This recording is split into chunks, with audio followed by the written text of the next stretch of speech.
what could you do to improve yourself? Well, let's step one step backwards. The first question might be, why should you even bother improving yourself? And I think the answer to that is something like, so you don't suffer any more stupidly than you have to.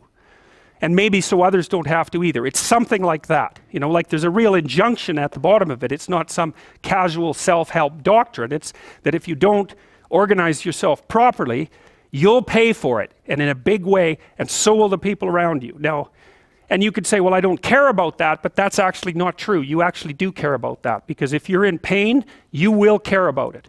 And so you do care about it, even if it's just that negative way, you know. It's very rare that you can find someone who's in excruciating pain who would ever say, well, it would be no better if I was out of this. It's sort of pain is one of those things that brings the idea that it would be better if it didn't exist along with it. It's incontrovertible. So you get your act together so that there isn't any more stupid pain around you than necessary. Well, so then the question might be, well, how would you go about getting your act together? And the answer to that, and this is a phenomenological idea too, it's something like, look around for something that bothers you and see if you can fix it. So now you think, well, let's say you go into you can do this in a room. It's quite fun to do it just when you're sitting in a room, like a room, maybe your bedroom. You can sit there and just sort of meditate on it and think, okay, if I wanted to spend 10 minutes making this room better, what would I have to do? And you have to ask yourself that, right? It's not a command, it's like a genuine question. And things will pop out in the room that you know, like there's a stack of papers over there that's kind of bugging you, and you know that maybe little order there would be a good thing, and you know there's some rubbish behind your computer monitor that you haven't attended to for like 6 months, and the room would be slightly better if it was a little less dusty and the cables weren't all tangled up the same way. And like if you allow yourself just to consider the expanse in which you exist at that moment, there'll be all sorts of things that'll pop out in it that you could just fix. And you know, I might say, well, if you were coming to see me for psychotherapy, the easiest thing for us to do first would just be to get you to organize your room. You think, well, is that psychotherapy? And the answer is, well, it depends on how you conceive the limits of your being.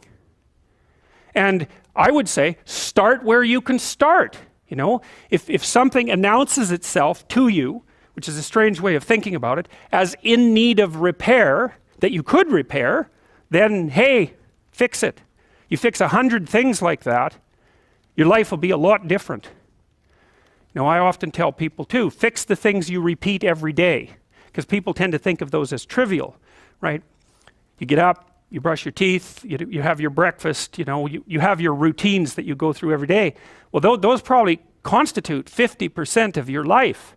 And people think, well, they're mundane, I don't need to pay attention to them. It's like, no, that's exactly wrong. The things you do every day, those are the most important things you do. Hands down. All you have to do is do the arithmetic. You figure it out right away. So 100 adjustments to your broader domain of being, and there's a lot less rubbish around and a lot fewer traps for you to step into. And so that's in keeping with Jung's idea about erasing once you've got your mind and your emotions together, and once you're acting that out, then you can extend what you're willing to consider yourself and start fixing up the things that are part of your broader extent. Now, sometimes you don't know how to do that. So you might say, imagine you're walking down Bloor Street and there's this guy who's like alcoholic and schizophrenic and has been on the streets for 10 years. He sort of stumbles towards you and, you know, incoherently mutters something. That's a problem. And it would be good if you could fix it, but you haven't got a clue about how to fix that. You just walk around that and go find something that you could fix, because if you muck about in that, not only is it unlikely that you'll help that person, it's very likely that you'll get hurt yourself.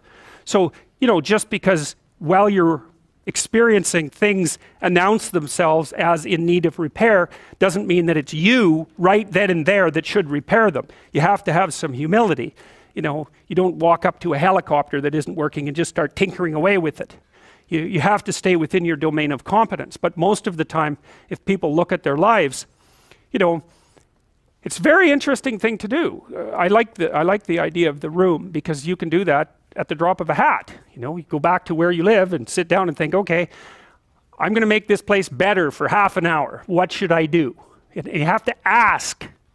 And things will just pop up like mad. And it's partly because your mind is a very strange thing. As soon as you give it a name, a genuine aim, it'll reconfigure the world in keeping with that aim. That's actually how you see to begin with.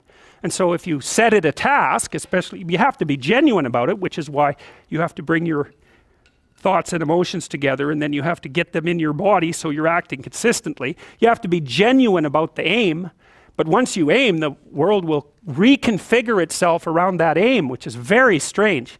And it's technically true. You know, the best example of that, you have all seen this video where you watch the basketballs being tossed back and forth between members of the white team versus the black team, and while you're doing that, a gorilla walks up into the middle of the video and you don't see it. It's like, you know, if you thought about that experiment for about 5 years, that would be about the right amount of time to spend thinking about it. Because what it shows you is that you see what you aim at. And that, man, if you can get one thing through your head as a consequence of even being in university, that would be a good one. You see what you aim at. And so because one inference you might draw from that is, be careful what you aim at, right? What you aim at determines the way the world manifests itself to you. And so if the world is manifesting itself in a very negative way, one thing to ask is, are you aiming at the right thing? Now, you know, I'm not trying to reduce everybody's problems to an improper aim. People get cut off at the knees for all sorts of reasons. You know, they get sick, they have accidents. There's a random element to being, that's for sure. And so you don't want to take anything, even that particular phrase, too far. You want to bind it with the fact that random things do happen to people. But it's still a great thing to ask.